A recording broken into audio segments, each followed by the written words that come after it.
Ang Ginoo, mga igsoon, mianhi sa kalibutan, dili aron magpagarbo nga gamhanan siya. Dili aron himuon tang ulipon tungod kay gamhanan kaayo siya. Mianhi ang Ginoo sa kalibutan tungod kay gusto niyang himuon tang iyang mga anak. Sige, lingiyay mong tupad. Moangkon ka nga anak kas Ginoo, ing nakono.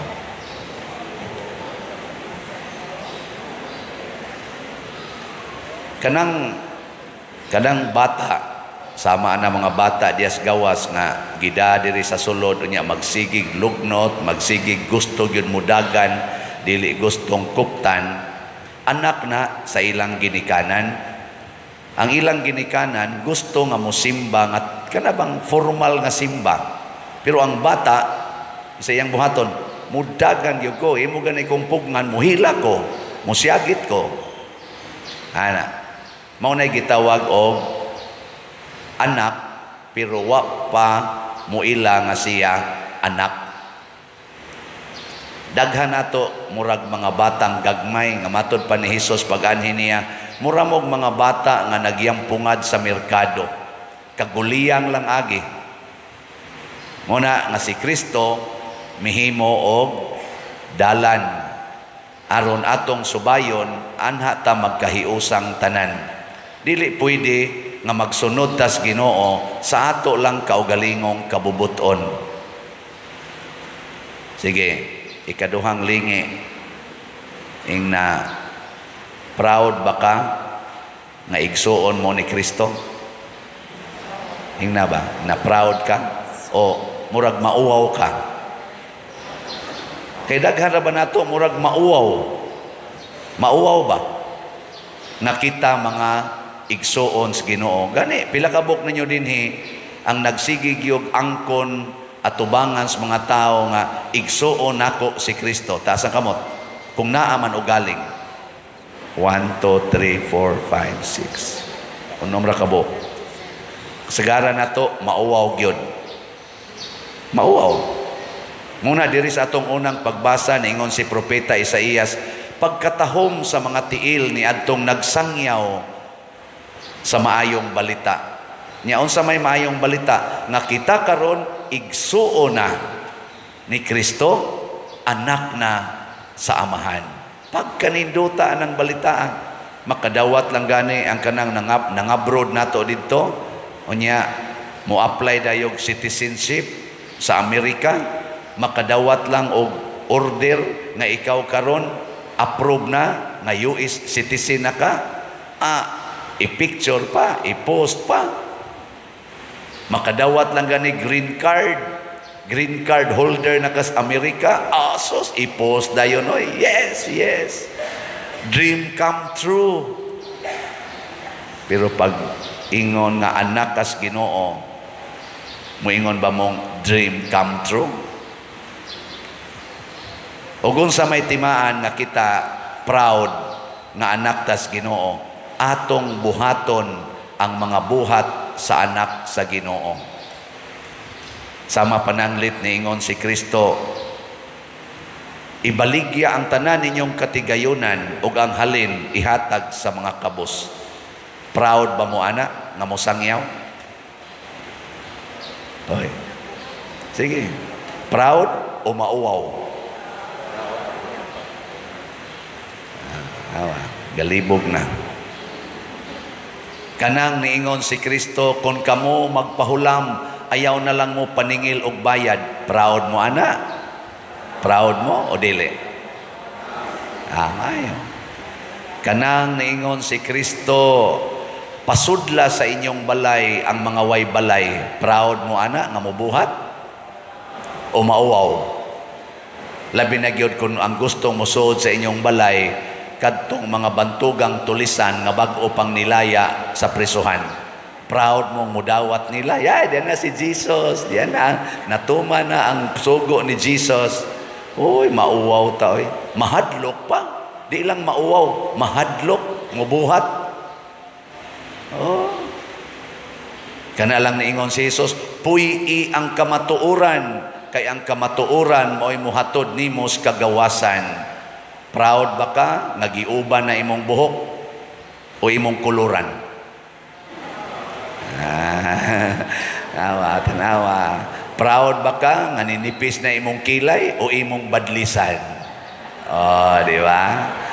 Proud ba ka nga nangabit imong bana pero dili pwedeng buwagan? Imo lang yapong angkonon nga imong bana, apil ng iyang kabit, imong angkonon nga imong igsoon?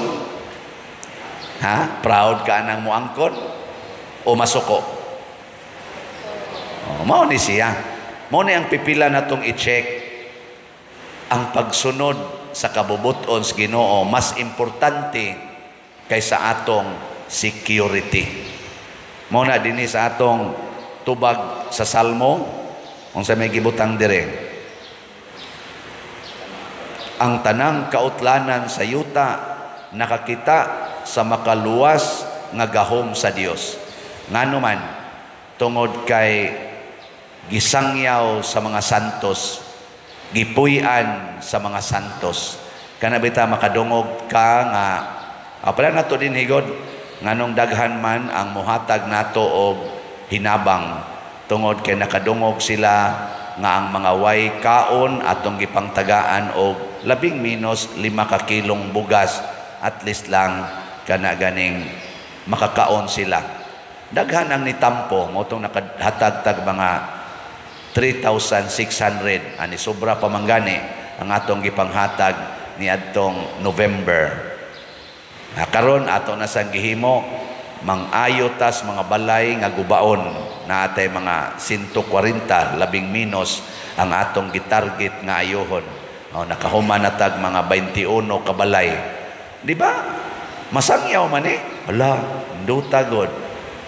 Masangyaw man gani nang ingon nga naay bata nga hydrocephalus pagkatao pobre kaayo nya gitabangan sa mga doctors, gitabangan sa mga nurses og sa mga tao i-post dayo sa Facebook mangno dayong kwarta minilyon kay para ioperas bata. No, mga inana. Ngano man kay ang Ginoo matinabangon sabwa ginas tibuok kalibutan ang pagka Diyos nun. Basta atong puy-an. Bisag naarakas inyo, sama ni San Roque. Dito raman to siya kakahuyan. Sama ni St. Teresa of the Child Jesus. Dito raman to siya iyang kwarto. Gaantos atong iyang tuberculosis. Pero tungod sa iyang pag-antos nga way reklamo, kanabang ningon si Kristo, pasana ang imong cross matag adlaw. Ang gibuhat ni St. Teresa ni sabwag sa tibuok kalibutan. Ang pagpakamatay ni Lorenzo Ruiz dito sa Japan, katong gasigi siyang higugma sa nagpatay niya, maayo tong buhata dili. Maayo. Sila raman to dito. Si Pedro Calungsod katong gibangkaw siya kay nagbunyag sa bata. Gibangkaw, gipatay, gihiwa pag yung kunong lawas, gihug pag isdagat, kay gipakaon sa mga isda. Murag gilawog ba? Wa na may nakita pag human. Pero nisabwag sa tibuok kalibutan. Ngano man kay ang Ginoo gani mao'y magbuot og ang Ginoo sang pagbuot atong sundon musabwag gina sa tibuok kalibutan kay ang Ginoo may nagbuhat sa kalibutan ug ang tibuok kalibutan gilukop sa iyang presensya.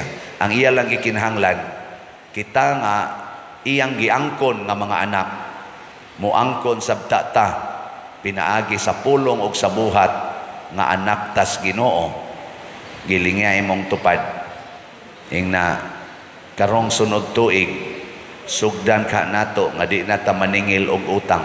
Sige, ingna kon. Ingna ba? Musugot ba? Nya musugot gani ingna anak kas Ginoo. Di ba? Nya kay ang atong sitiyo gani tungod sa pipila nga misaksi ug naluoy sa atong mga himuonong balay, ang atong halin niabot nag 65,388 ka slots ni sobra na tag 1,000 388 ka slots. Oh, di ba? Salamat kayo.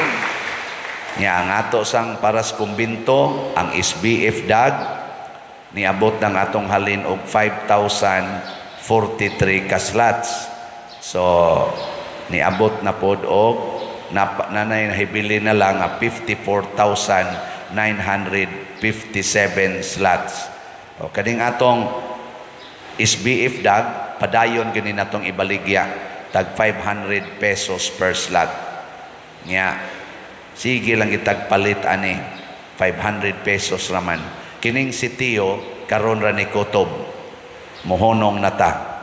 O niya ang ato sang disap karon na lang ni kutob. Ambot mahurot pa baka ni 13 na lang ka slots ang nahibilin, 13 slots nga tag 500,000 pesos per slot with 25% interest per annum.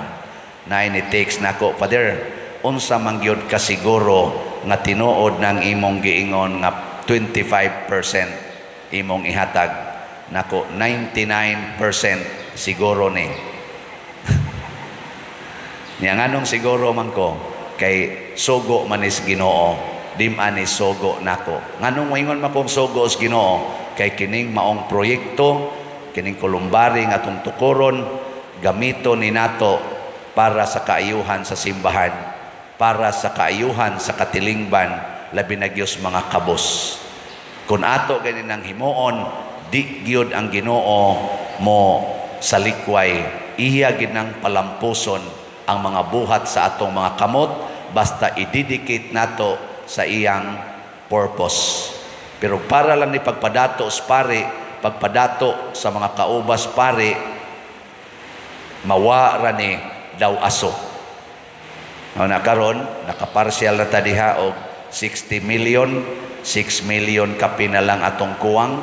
Nya once ato na nang ma-impas, musugo dayon tag process sa pagtukod sa kulumbari.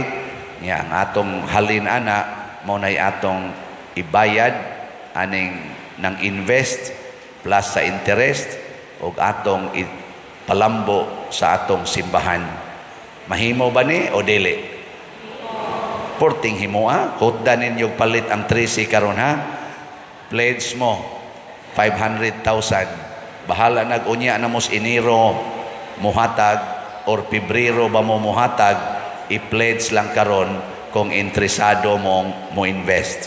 Di lang usa dayon ang kwarta. Pledge lang. Father, musaad ko og duha. Father, musaad ko og usa. Father, musaad kog 5. Ana alagod. Musaad kog 10. O ana, human dayon. Di ba? Ge, lingya imong tupad, inapila kay imong saaran. Ge. Apila imong isaad. Ge, ingna ko no. Ingna ba. Tanawa, di ba nilingo din? Wa ko ada. Sayon raman kayo. Musaad mo karon, Father, angkon kog duha. Ingkawa ra ba jud koy kwarta? To amang ko'y balay, ako lang tong ibaligya. Basig mahalin na to mga January. O ibaligya imong balay, higda na lang kas daplisdahan. Kaya niingon man sa si Jesus, ibaligya ang tanan o ang halin, ihatag sa simbahan. O, di ba? Mao man ay gibuhat ni St. Francis of Assisi, mao man ay gibuhat ni Mother Teresa of Calcutta, mao man ay gibuhat nilang St. Ignatius, San Agustin o uban pa. Di mo musunod. Si Kristo gani, gibiyaan ang langit, gibaligya ang langit, aron mo puyo uban nato. Kita na ba'y dili mo baligya aning hinatag ras Ginoo, og mo puyo uban sa Ginoo? Duko-duko ra ba dayon na manindog na